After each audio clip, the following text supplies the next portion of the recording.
समोर बघू शकता इथं शंभूचा डोंगर आहे, त्यावरती ऊन पडलेले आता। आणि इकडं या खालच्या साईडला बघू शकता, इकडं हे आहे माणिकडोह धरण। बाकी आमचा आजूबाजूचा परिसर बघू शकता, छान असं झालेलं आहे। निघाली नार नार सखे पाण्याला निघाली नार पाण्याला निघाली नार नार सखे पाण्याला निघाली नार।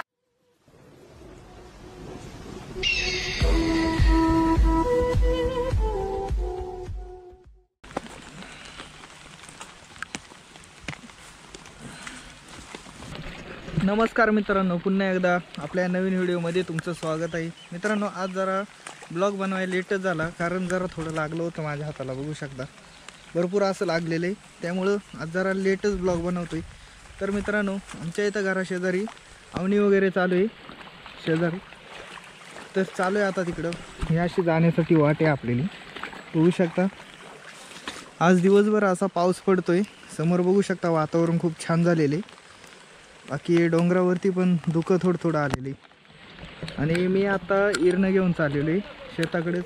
इकडं आमच्याकडे भात लावणी करतात, तेच तुम्हाला मी दाखवते आता। आपलं त्या दिवशी सांगितलं होतं की वावराची भात लावणी चालू आहे, करायची 2-3 दिवसांनी। आज तेच आलो होतो, भात लावणी कशी करतात ते पाहायला।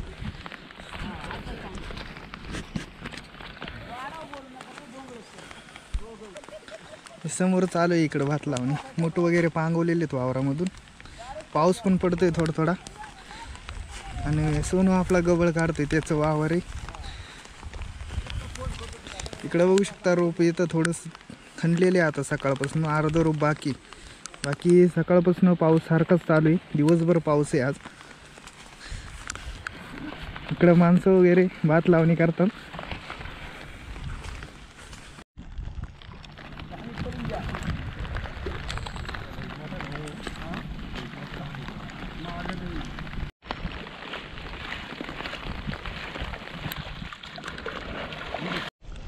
तर मित्रांनो, पूर्णपणे बांधाच्या कडेचं हे गवत काढायचं असते जेव्हा भात लावणी चालू असते तेव्हा, जेणेकरून पुन्हा परत भात वाढल्यावरती आपल्याला गवत काढता येत नाही, ते अगोदरच काढून घ्यायचं असते। त्यामुळे पूर्णपणे ही मेर खणीत आणलेली त्यांनी, बघू शकता इकडंपर्यंत। अशा प्रकारे पूर्ण बांधाच्या कडेचं गवत काढून घ्यायला लागतं भात लावणीच्या वेळेस।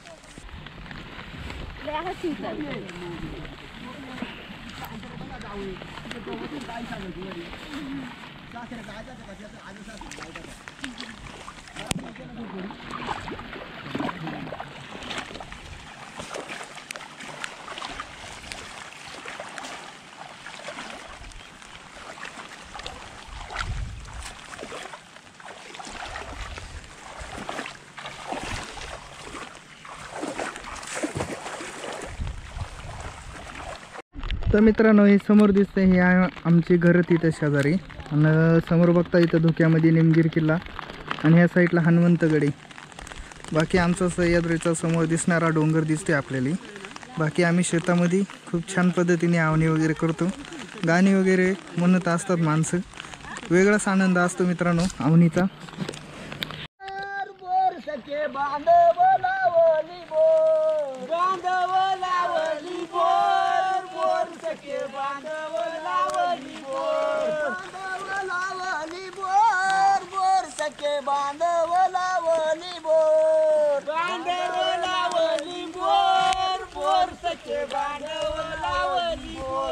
बोरीला मुरमाची बोर बोर सखे बोरीला मुरमाची बोर बोरीला मुरमाची बोर बोर सखे बोरीला मुरमाची बोर पाण्याला निघाली नार नार सखे पाण्याला निघाली नार पाण्याला निघाली नार नार सखे पाण्याला निघाली नार।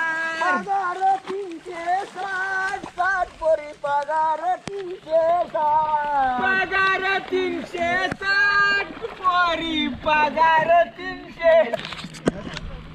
तर अशा पद्धतीने मित्रांनो मी आलो होतो शेतामध्ये, आवणी वगैरे चालू आहे इकडं बघायला, लोक वगैरे गाणी वगैरे म्हणतात, तेच पाहण्यासाठी मी आलो होतो शेतापाशी।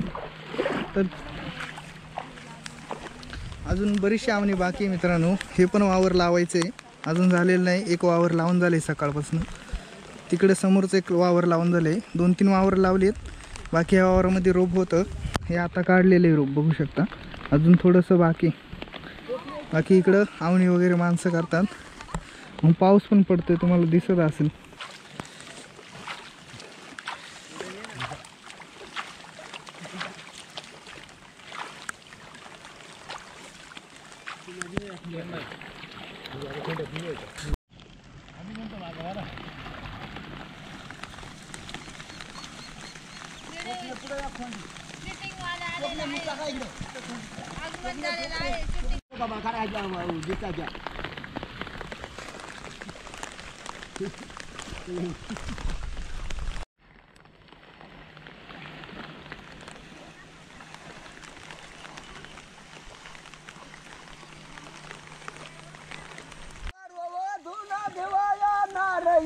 सुंदर अरे रामा नारयक सुंदर नारयक सुंदर अरे रामा नारयक सुंदर बरे बरे येत नाही पुढं. अशा प्रकारे मित्रांनो भाताचं रोप असते आणि हेच रोप थोडं थोडं पूर्ण वावरामध्ये लावायचं असते. हे आहे भाताचं रोप. आमच्याकडे याला रोप बोलतात, तुमच्याकडे काय म्हणतात मला नक्की सांगा. आज दिवसभर पाऊस चालू आहे. इकडं हा एक सोनू आपल्या शेतामध्ये पूर्णपणे बांधाचं गवत काढते अशा प्रकारे. मित्रांनो त्या दिवशी इकडे एक शेजारच्या वावराची आपण आवणी वगैरे केली होती, तेच तुम्हाला मी दाखवतो. इथं घराशेजारचंच वावर आहे हे.